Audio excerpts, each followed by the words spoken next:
قسط نمبر 9 شہر دل۔ اشر نے گویا اسے اس کی غلطی کا احساس بخشنے کو ہی چونکایا تھا۔ وہ ہڑبڑایا اور ایک دم خفت زدہ ہو گیا۔ پھر سب کے اصرار پر اس نے گلا کھنکار کر گویا ذہن کو بھی کھنکالا۔ نگاہ بے ارادہ اس کی سمت اٹھی اور جیسے لفظ آپ ہی آپ زبان سے ادا ہونے لگے۔ وہ ساحل کی ہوا جیسی گلابی پھول سی لڑکی، وہ تتلی شوق رنگوں کی بہاروں کی تھی دیوانی، وہ جس کے خواب آنکھوں میں ستارے جگمگاتے تھے۔ قدم رکھتی تھی آنگن میں تو جگنو ٹھہر جاتے تھے۔ ادا جس کی محبت تھی، وفا جس کا کرینہ تھی، وہ لڑکی عشق کے جگنو کی مانند اندھیری رات میں اکثر جلا کرتی تھی طاقوں میں۔ دھیما دھیما پر اثر گھمگیر تر لہجہ دلکش اتار چڑھاؤ کے ہمراہ اتنا پرجذب تھا کہ ایمان الفاظ کے ساتھ ساتھ لہجے کی گھمگیرتا بھی کھوئی بے اختیار اسے تکتی چلی گئی، جو آنکھیں بند کیے گویا تصور کی کسی دنیا میں گم تھا۔ دسمبر کی ٹھٹھرتی شب اچانک ہی وہ بچھڑی تھی مجھے اس نے محبت کے کنارے پر کھڑا کر کے چھڑایا ہاتھ چپکے سے، مجھے بے رنگ کر ڈالا گلابی پھول سی لڑکی، وفا جس کا کرینہ تھی، بہت ہی بے وفا نکلی۔ وہ خاموش ہوا تو گویا اس کی آواز کے ساتھ بند جانے والا ایک تلسم بھی بکھر گیا۔ ایمان چونک کر سیدھی ہوئی۔ وہ نارمل سے انداز میں اپنے مگ میں بچی ہوئی چائے ختم کر رہا تھا۔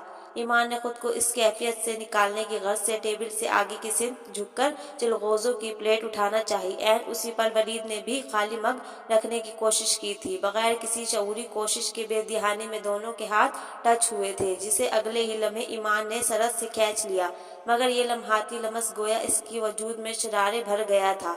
اس نے اپنی کیفیت پہ حیران ہو کر اسے دیکھا۔ وہ ہنوز نارمل اور بے نیاز نظر آتا تھا۔ اشر اسے کچھ سنانے پہ زور دے رہا تھا۔ وہ ایک دم جھنجھلا گئی۔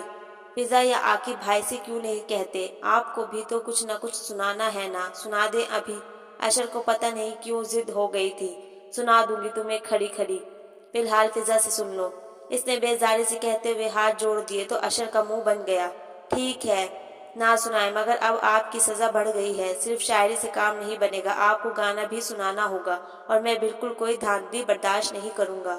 اوکے اوکے، اب ہم کچھ عرض کریں، عاقب نے مداخلت کرتے ہوئے گویا جھگڑا نمٹایا۔ اشر نے سر کو اس بات میں جنبش دی تھی۔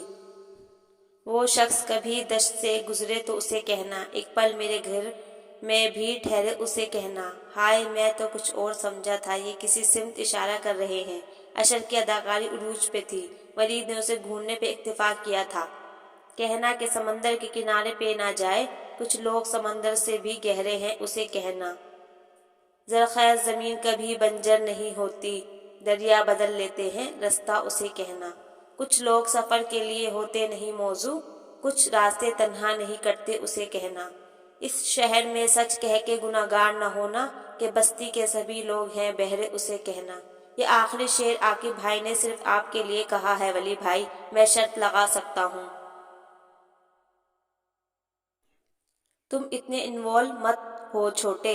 ولید کی بے رخی کے مظاہرے پر اشر کو بھی تپ چڑھ گئی۔ اطلاعاً عرض ہے، یہ میری ہی کوشش کا نتیجہ ہے کہ آپ اس وقت زندگی کے حسین لمحات گزار رہے ہیں۔ آشو! اس کے دھڑلے سے احسان جتلانے پہ ولید نے اپنی بڑائی کا احساس دلانا ضروری خیال کرتے ہوئے آنکھیں دکھائی تو وہ مسکینیت سے سر کھجا کر فوراً شرافت کے جامے میں آ گیا اور محض اشارے سے فضا کو جتایا کہ اب اس کی باری ہے۔ وہ گلا کھنکار کر مسکرائی، پھر سب کو مخاطب کر کے بولی، نظم چونکہ مجھے بہت پسند ہے اس لیے سنا رہی ہوں، کسی سے منسوب کرنے کی ضرورت نہیں۔ اس نے تو اپنے تئیں حفظ ما تقدم کے طور پر کہا تھا، مگر بری طرح سے دہل گئی۔ ہمارا بھلے ارادہ نہ ہو، آپ نے خود کہہ کر مشکوک کیا ہے۔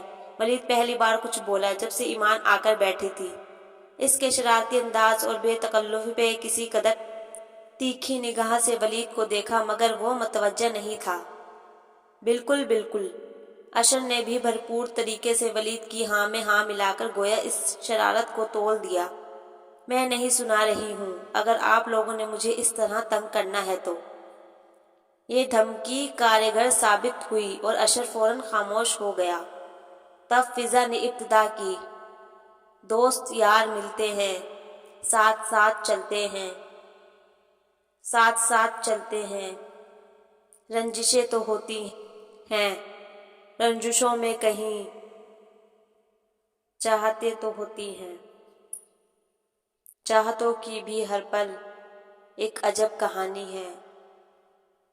ہونٹ ہنستے رہتے ہیں، آنکھیں بھیگ جاتی ہیں، بھیگی بھیگی آنکھوں میں خواب جلتے رہتے ہیں۔ درد کے اس سفر میں کچھ موڑ ایسے آتے ہیں، خواب ٹوٹ جاتے ہیں، ساتھ چھوٹ جاتے ہیں۔ کرچیاں اٹھانے میں وقت بیت جاتا ہے، درد جیت جاتا ہے۔ اس دوران ایک بار بھی گو کہ اس نے نظریں نہیں اٹھائی تھی، مگر کسی کی گرم نگاہوں کی تپش اپنا احساس بخشتی رہی تھی۔ سب سے زیادہ اشر نے اسے داد دی۔ بجا فرمایا، بالکل بجا فرمایا۔ فضا مسکرانے لگی ریلیکس سے انداز میں۔ تھینک گاڈ تمہیں پسند تو آئی، ورنہ میں ڈر رہی تھی۔ ٹریجک شاعری ہے، کہیں تم لوگ خفا نہ ہونے لگو۔ خفا کیوں ہوں گے؟ ہر کسی کی اپنی پسند ہے۔ ویسے خدا آپ کو ہمیشہ شاد و آباد خوش و خرم رکھے، آمین۔ عاقب کا انداز بزرگانہ سنجیدگی لیے ہوئے تھا۔ اشر کو مصنوعی کھانسی نے آن لیا۔ ایمی ہے کچھ یاد؟ فضا نے بڑی نرمی سے ایمان کو مخاطب کیا تھا، وہ جو اپنے کسی خیال میں گم تھی۔ چونک اٹھی۔ سنا دیتی ہوں۔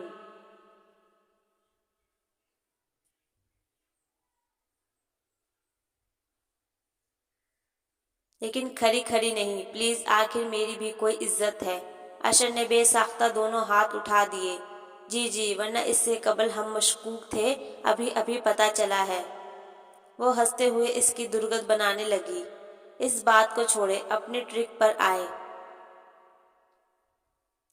اشر نے نخوت سے کہا تو ایمان نے کاندھے اچکا دیے۔ میرے باطن کو ظاہر کی حمایت مار ڈالے گی، دل برباد تجھ کو تو یہ وحشت مار ڈالے گی۔ کسی ہمسر سے خائف ہوں نہ اندیشہ ہے دشمن کا، میں انسان ہوں مجھے میری ہی نفرت مار ڈالے گی۔ بالکل بالکل بجا فرمایا، اگر ہم کہتے تو محترمہ نے غصہ کر لینا تھا۔ اشر نے بیٹھے بیٹھے بھنگڑا ڈالا۔ یہ فاؤل ہے، یہ میری ذاتی کاؤش نہیں ہے، چپ کر کے سنو، ورنہ میں واک آؤٹ کر جاؤں گی۔ ایمان نے چیخ کر کہا، مگر وہ تھا نہ باز آنے والوں میں سے۔ وہ کیا خوب کہا ہے کسی شاعر نے کہ لاکھ پردوں میں رہو بھید میرے کھولتی ہے، شاعری سچ بولتی ہے۔ تو جناب اس شعر میں ہر خاص و عام کو شامل کیا گیا بلکہ گھسیٹا گیا ہے، کیا سمجھے؟ تم چپ کر کے بیٹھو، سمجھے؟ بیچ میں ٹرٹر مت کرو۔ وہ جھڑک کر بولی تو اشر بری طرح سے برا مان گیا۔ ٹرٹر؟ یعنی آپ نے مجھے مینڈک بنا دیا؟ وہ چیخا۔ بنانے کی کیا ضرورت ہے، تم ہو۔ وہ اسے چڑھتا دیکھ کر اور چڑھانے لگی۔ اصل بات بیچ میں ہی رہ گئی، جس کی طرف فضا نے دھیان دلایا تو وہ پھر سے پڑھنے لگی۔ لیے پھرتے ہیں ہاتھوں میں فضا کا پیش نامہ جو انہیں ایک روز ہونے کی ندامت مار ڈالے گی۔ خفا ہو کر زمانے سے کہاں جائے گا میرا دل، تجھے پرخار راہوں کی مسافت مار ڈالے گی۔ جلا رکھے ہیں راہوں میں دیے جو رسم الفت کے، انہیں قاتل ہواؤں کی حقارت مار ڈالے گی۔ کہا اس نے جہاں چھوڑو فقط میرے ہی ہو جاؤ، تمہیں عیار دنیا کی رفاقت مار ڈالے گی۔ میری تقصیر اتنی ہے میں رسموں کی نہیں قائل، مجھے اپنی ہی مٹی سے بغاوت مار ڈالے گی۔ تھکا ڈالا ہے جیون کو تیری مغرور سانسوں نے، مجھے اے زندگی تیری ضرورت مار ڈالے گی۔ Thank you so very much. اشر بے حد عاجزی سے کارنش بجانے لگا۔ For what? وہ نخوت دے انداز میں بھوؤں کو جنبش دے کر بولی۔ بڑی بات ہے، آپ نے ہماری بات مان لی بھائی، اونچے مزاجوں والی ہیں آپ۔ اشر کی وضاحت پہ اس نے گردن اکڑا لی۔ ہاں بالکل یہ تو ہے۔ فضا کی ہنسی چھوٹ گئی۔ اب بس بھی کرو بونگیاں مارنا، اس نے دونوں کو ایک ساتھ ٹوکا۔ ویسے اگر ہم اس وقت شاعری کے انتخاب میں ایوارڈ دینا چاہیں تو کسے ملنا چاہیے؟ عاقب کی بات پہ سب سے پہلے اشر کا ہاتھ اٹھا۔ مجھے اس کی وضاحت پیش کرتا ہوں کہ یہاں ساری بصورتی روتی صورتی بیٹھی ہیں، میں نے کامیڈی کلام پیش کیا ہے۔ جی نہیں، بات معیار کی ہونی چاہیے۔ بہرحال آپ کا کلام ہرگز معیاری نہیں تھا، ایمان نے ناک چڑھا کر کہا تو اشر فوراً ہی لڑائی کو تیار ہو گیا تھا۔ آپ کو تو جیسے بہت معیار تھا۔ اوہ نو، ایوارڈ کے لیے تو مینشن عاقب بھائی کریں گے۔ ایمان نے گویا اسے چپ کرانا چاہا۔ ایوارڈ کیا ہے پہلے یہ تو جان لو۔ فضا نے اہم نکتے کی سمت توجہ دلائی اور اشر کھیکی کرنے لگا۔ بالکل بالکل، بھلے یہ مونگ پھلی اور چلگوزے کے چھلکے اٹھا کر آپ کو پیش کر دے۔ اس کی بات پر ایک زبردست قہقہ لگا۔ ایمان ایک لمحے کو کھسیا گئی، پھر عاقب کی سمت متوجہ ہو کر بولی، پہلے ایوارڈ کی رونمائی کی جائے بھائی۔ چونکہ اس بات کی سمت پہلے توجہ نہیں تھی، لیکن ہم جیتنے والے کو کچھ نہ کچھ بہرحال ضرور دیں گے، ڈونٹ وری۔ عاقب نے اس سنجیدگی سے جواب دیا جس کا وہ اب تک مظاہرہ کر رہا تھا۔ اوکے فائن، تو بتائیے آپ کے خیال میں کون رہا ہے ونر؟ ولید حسن، گلابی پھول سی لڑکی، میدان لوٹ لیا، سچی یار تم نے۔ عاقب حسن نے بلا تخفیف کہا تو جہاں ولید چوکا تھا وہاں ایمان کا منہ بن گیا، جبکہ عاقب ولید کا شانہ تھپک رہا تھا۔ او نو، اپنے بھائی کو ہی جتایا نا؟ وہ منہ ہی منہ میں بڑبڑائی۔ اشر بے ساختہ مسکرانے لگا، شوخ رنگ چھلکاتی مسکان۔ یہ جیت بھائی کی نہیں، در حقیقت آپ کی ہے، اگر سمجھے تو۔ ذو معنی لہجہ ایمان کو ٹھٹکا گیا۔ اس نے دیکھا نہیں، ولید حسن نے اپنی جگہ پہ پہلو بدلا تھا اور بہت سنگین قسم کی نظروں سے اشر کو گھورا جس میں تنبیہ تھی۔ اشر کا پتہ پانی ہو کر رہ گیا۔ ایکسپلین کرو، مطلب کیا ہے تمہارا؟ وہ تو جیسے اسی پل اس پر چڑھ دوڑی تھی۔ تاثرات بے حد خوفناک تھے۔ آپ کو پتہ ہے نا، زبان میں ہڈی نہیں ہوتی، بیچاری گوشت کا لوتھڑا بے وجہ بھی پھسل جاتی ہے۔ میرا کوئی خاص مقصد نہیں تھا۔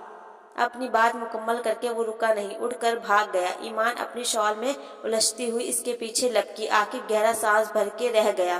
فضا چائے کے برتن اکٹھے کر کے ٹرے میں رکھنے لگی۔ ولید اٹھ کر چل دیا، مگر اس کی چال میں عدم حلال تھا۔